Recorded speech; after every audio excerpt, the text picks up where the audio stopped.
সবাই মিলে আজকে যাচ্ছি আমার বোনের ছোট্ট নতুন সংসার গোছাতে। আসসালামু আলাইকুম, প্রিহামস ব্লগে আপনাদের সবাইকে স্বাগতম। কেমন আছেন আপনারা? আশা করছি ভালো আছেন। আলহামদুলিল্লাহ আমরা অনেক ভালো আছি। তো এই যে আমরা গতকালকে সবাই মিলে বের হয়ে গিয়েছিলাম। তো যেটা বললাম, আমার এই কাজিনের নতুন নতুন সংসার শুরু হবে মানে একার সংসার। তো সেটা গোছগাছের জন্য সব বের হয়ে পড়েছে। আর এখানে ভাইয়ার ভাই ভাই লাইব্রেরিতে চলে আসলাম। আর ভাইয়া এখানে মজা করে কি যে আমাকে বলছিল। তো যাই হোক, ভাইয়ার সাথে কিছুক্ষণ ইয়ার্কি করলাম। তারপরে দেখছি যে ভাইয়ার দোকানে বড় একটা ভরা ফ্রিজ। তো দুলাভাইয়ের ফ্রিজ থাকলে আসলে যা হয় তখন মানে যেটা মন চায় সেটাই ফ্রিতে পাওয়া যায়। তো যাই হোক, আমরা ভাইয়ার সাথে দেখা করে ভাইয়ার দোকানের ওপরে ওয়ালটনের শোরুম আছে। তো বেসিক্যালি আজকে আমার বোনের নতুন সংসারের জন্য একটা ফ্রিজ দেখতে আসছিলাম। মানে আপু সকালে দেখে গেছিল, তো বলল বিকালে সবাই মিলে যাই, চল তোরাও দেখবি যে কেমন। তো সেই জন্য ওই যে শোরুমে চলে আসলাম। আর এইখানে ওর এই ফ্রিজটা অনেক বেশি পছন্দ হয়েছে। আর ফ্রিজটা কিন্তু অনেক বড়, মানে মানে অনেক বড়, মানে ভিতরে অনেক স্পেস আছে। তো আমাদেরকে বলছিল যে এই ফ্রিজটা আমার অনেক বেশি পছন্দ হয়েছে। তো তোর কেমন লাগছে, তোদের কেমন লাগছে? তো আমি বললাম যে না, ভালোই আছে। তো ওটা দেখার পরে আরও কিছু ফ্রিজ দেখছিলাম। আর মানে এই ফ্রিজগুলো বাস, মানে গত বছর যে আমি ফ্রিজ কিনেছিলাম তখন যে প্রাইস ছিল, এখন তার থেকে 5-6 হাজার টাকা বেশি হয়ে গেছে। মানে যত দিন যাচ্ছে তত আসলে সব জিনিসের দাম আসলে বেড়েই চলেছে। তো এখানে ওই সেম ফ্রিজ, শুধু একটু ছোট। তো ওইটাও দেখছিলাম। তো এখানেও মোটামুটি স্পেস আছে, বাট ওইটা একটু বেশি বড় ছিল। তো আপু বলল 3,000 টাকার জন্য কেন ছোট ফ্রিজটা নিব। আর ফ্রিজ কখনো আসলে ছোট নিতে হয় না, নিলে বড়ই নিতে হয়, ছোট ফ্যামিলি হোক আর বড় ফ্যামিলি হোক। তো তারপরে এখানে ডাবল ডোরের একটা ফ্রিজ দেখলাম। এই ফ্রিজগুলা তো মাশাআল্লাহ অনেক সুন্দর দেখতে, অনেক জায়গা থাকে আর একদম দেখতে মানে আলমারির মতো মনে হয়। তো ওটাই দেখছিলাম, বাট প্রাইসটা সেই ছিল, একদম 97,000 সামথিং ছিল। তো তারপরে দেখার পরে আমরা ওয়াশিং মেশিন, তারপরে মানে আরও যা যা ছিল তো ওগুলো দেখছিলাম। আর এই ফ্রিজটা একদম মানে আলমারির মতো মনে হচ্ছিল। তারপরে এই যে আবার ওই মানে যেটা পছন্দ সেই ফ্রিজের কাছে চলে আসলাম। এটাতে টাচ সিস্টেম। আর এই ফ্রিজটার দাম ছিল 56,000 সামথিং হবে। তো ওটাই আমরা ফাইনাল করলাম। 2-1 দিনের মধ্যে বা চলে যাবে ফ্রিজটা আপুর বাসায়।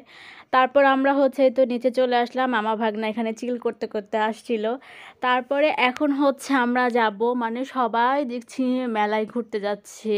শুধু আমরাই মনে হয় যারা এখনও মেলায় যায়নি। আকাশে অনেক মেঘ করেছিল, বাট তারপরও আমরা রিস্ক নিয়েই মেলায় চলে আসলাম। আর এই যে এখানে আসা মাত্রই আমার একদম ছোটোবেলা সব কিছু মনে পড়ে যাচ্ছিল।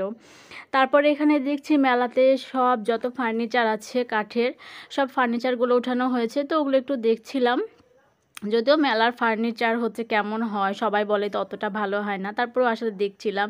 আর এখানে আমার একটা এই যে বেলুনিগুলোর দরকার ছিল, তো ওগুলোই দেখছিলাম। এগুলো 50 টাকা করে ছিল, তা আমি একটা নিয়ে নিয়েছিলাম। আর এইখানে বিভিন্ন রকমের সব মাটির জিনিস, মানে কি বলবো, এগুলো ছোটোবেলায় যে কি পরিমাণ এগুলো কিনতাম। আর এখন আমার বাচ্চাকে নিয়ে আসছি, ওর এটা প্রথমবার মেলা ভ্রমণ। তারপরে দেখছি মেলা দোকান বসেছে, মেলা দোকান বসেছে, মানে অনেক রকমের দোকান। আর এখানে যা নেবেন তাই 20 টাকা, চুড়িগুলো 20 টাকা, মানে যা যা মানে যেটাতে হাত দিব সেটাই 20 টাকা। তো এগুলো আমি একটু ভিডিও করে নিচ্ছিলাম। তারপরে আকাশে কি পরিমাণ যে মেঘ হয়েছিল। আর এই যে মানে আমরা যারা মানে এখন তো মানে ছোটোবেলায় এগুলো খেলিনি, এগুলো খুব কম মানুষই আছে, তাই না? এটা দেখে আমি একদম নস্টালজিক হয়ে গেছিলাম। তো আমার ছেলেকে টমটম কিনে দিলাম। আর এই ফুলদানিগুলোর যে কী দাম! এই ফুলদানিটার মানে দাম চাচ্ছিল 900 টাকা। ভাই রে ভাই, একটা মাটির ফুলদানি দাম বলে 900 টাকা। আর এখানে বিভিন্ন রকমের সব মেলার খাবারগুলো ছিল। তারপরে একদম ঝুম বৃষ্টি শুরু হয়ে গেছে, মানে বৃষ্টি বলে একদম মানে কি বলবো। আর এই লোকটার ঘাড়ে একটা টিকটিকি বসেছিল, বাট ওনার কোনো হুঁশই ছিল না। আমরা প্রায় 2.5 ঘন্টা ধরে বৃষ্টির মধ্যে আটকায় পড়েছিলাম। আর আমার ভাই এখানে রেগে একদম অস্থির। আচ্ছা, বৃষ্টি হয়েছে এতে কি আমাদের কোনো দোষ বলেন তো? আর আমার পুচ্চি আরাম এখানেই গাড়ি নিয়ে খেলাধুলা করতে শুরু করে দিয়েছে। আর এখানে দাঁড়ায় দাঁড়ায় এত বিরক্ত হচ্ছিলাম। আর এদের একটা কাহিনী, এদের কাহিনীটা ঠিক বুঝতে পারছিলাম না। এই ছেলেটা দেখছি বারবার এখানে তাকাচ্ছে। পরে আমি বললাম, কেন তাকাচ্ছে? পরে দেখি যে এইখানে হচ্ছে একটা মেয়ে দাঁড়ায় আছে। আমি হচ্ছে ও নিশ্চয়ই এদের মধ্যে ডাল মে কুচ কালা হে, এরকম কিছু একটা বিষয়। পরে দেখি যে হ্যাঁ তাই। তো আমি হচ্ছে আবার একটু চুপচুপ করে ভিডিও করছিলাম। আমার ছেলেটা কী পরিমাণ এক্সপ্রেশন দিচ্ছে বলেন তো। টিনেজারদের প্রেম, হায় রে ভাই, এগুলোর যে ভবিষ্যৎ কী হবে আল্লাহই ভালো জানে।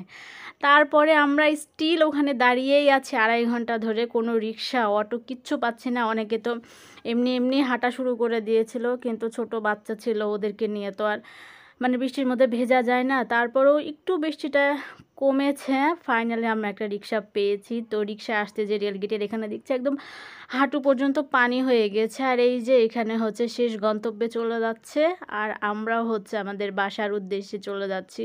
তো এই ছিল ভিডিও। সবাই ভালো থাকবেন, দেখা হবে পরের ভিডিওতে। আল্লাহ হাফেজ, আসসালামু আলাইকুম।